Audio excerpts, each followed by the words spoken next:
देखो बेटा, इस सवाल में पूंजी सीधे नहीं दी बल्कि कुल संपत्ति और चालू देनदारी दी है।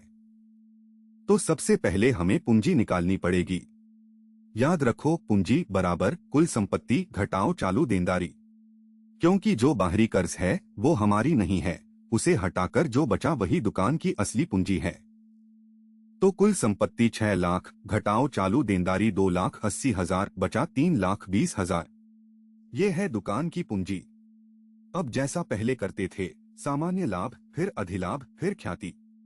चलो बोर्ड पर। पहले पूंजी कुल संपत्ति 6 लाख घटाओ देनदारी 2,80,000 3,20,000।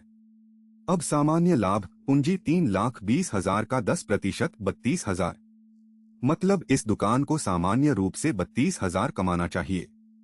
अब अधिलाभ औसत लाभ 40,000 घटाओ सामान्य 32,000 8,000। यानी दुकान सामान्य से 8,000 ज्यादा कमाती है। अब इस 8,000 का पूंजीकरण करो, यानी 8,000 को दर 10% से भाग दो। चलो अगले कदम।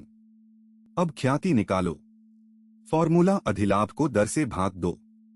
अधिलाभ 8,000 दर 10%। तो 8,000 गुना 100 भाग 10। 8,000 गुना 100 8 लाख भाग 10 80,000। तो ख्याति 80,000 रुपए। देखा, यहां सबसे जरूरी कदम था पूंजी निकालना। अगर हम पूंजी की जगह कुल संपत्ति 6 लाख ही ले लेते तो सामान्य लाभ ज्यादा आता, अधिलाभ कम और ख्याति गलत। इसलिए हमेशा पहले देनदारी घटाकर असली पूंजी निकालो। अब अंतिम उत्तर। पूरा हिसाब बोर्ड पर। अधिलाभ 8,000 और ख्याति अधिलाभ को दर से भाग दो।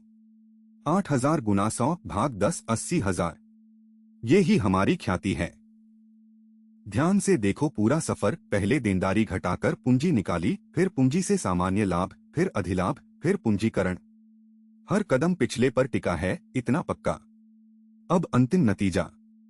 तो अंतिम उत्तर ख्याति 80,000 रुपए। ये सवाल पूंजीकरण विधि का पूरा पैकेज था। इसमें पूंजी निकालना भी आया, सामान्य लाभ, अधिलाभ और पूंजीकरण। और हमेशा याद रखो, जब कुल संपत्ति और देनदारी दी हो तो पहले पूंजी निकालो, कुल संपत्ति घटाओ देनदारी। अब वीडियो रोककर अपनी कॉपी में खुद हल करो, चाहो तो दोस्त के साथ। देखते रहना, अगले सवाल में किराया वाला मोड़ आएगा।